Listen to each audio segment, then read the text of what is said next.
বর্তমান সময়ের সবথেকে জনপ্রিয় ব্র্যান্ডগুলোর মধ্যে রেডমি অনেক ভালো এবং অনেক ভালো পারফর্ম করতেছে বাংলাদেশের প্রেক্ষাপটে, সেটা তো অবশ্যই ভালো।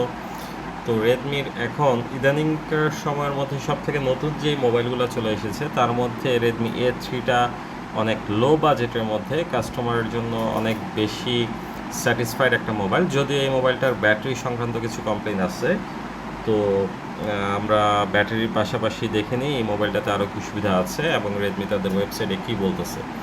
তো চলেন এই মোবাইলটা সম্পর্কে আমরা ভালোভাবে জানার জন্য প্রথমেই জেনে নিই। এর ভ্যারিয়েন্ট হয় দুইটা।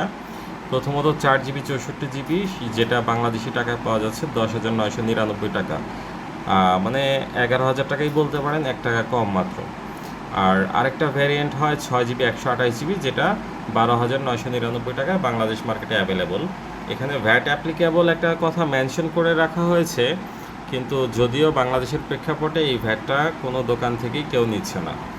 আর এছাড়া এর মধ্যে আরও কিছু স্পেসিফিকেশনস আছে, কিছু কালার আছে, যেমন হচ্ছে midnight black, forest green, star blue, এই জাতীয় কিছু কালার রয়েছে। এছাড়া এতে প্রসেসর হিসেবে থাকতেছে মিডিয়াটেকের হেলিও G36 প্রসেসর, যেটা 12 ন্যানোমিটারের প্রসেসর, মোটামুটি নর্মাল ইউজারদের জন্য বেশ ভালোই পারফরমেন্স করবে। এছাড়াও এর সিপিইউ হিসেবে থাকতেছে 2.2 GHz সিপিইউ থাকতেছে।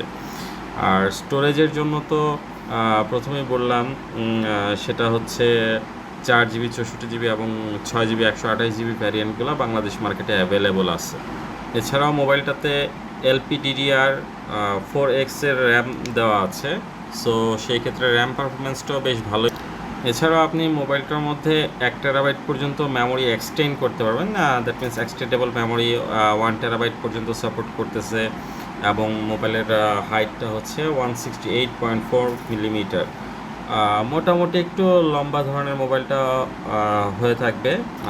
ফিজিক্যাল ফিল্ড হ্যান্ডে হচ্ছে একটু বেশ বড়ই লাগবে। মোবাইলটার থিকনেস হচ্ছে 8.3 মিলিমিটার এবং ওয়াইড হচ্ছে 76.3 মিলিমিটার।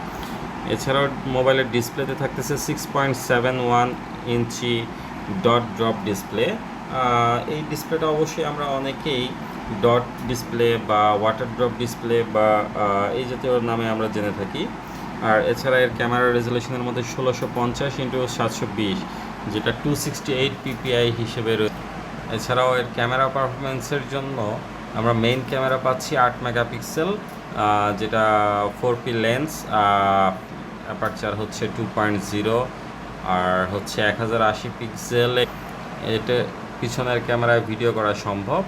এছাড়া ফ্রন্ট ক্যামেরা রয়েছে 5 মেগাপিক্সেল, এটাও 1080 পিক্সেলে আপনি ভিডিও করতে পারবেন, রেকর্ড করতে। ব্যাটারি 5000 অ্যাম্পিয়ার যেটা বলা হয়েছে, সেটার সাথে 10 ওয়াট ফাস্ট চার্জিং এবং টাইপ সি পোর্ট অবশ্যই অ্যাভেলেবল আছে।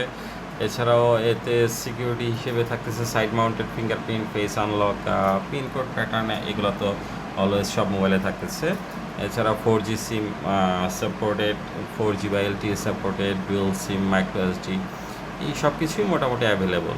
সো মোটামুটি বাংলাদেশ মার্কেটে যারা লো মিড রেঞ্জ বাজেটে মোবাইল কিনতে যাচ্ছেন তাদের জন্য এই মোবাইলটা খুব একটা খারাপ হবে না, চাইলে আপনারা অবশ্যই ইউজ করতে পারেন।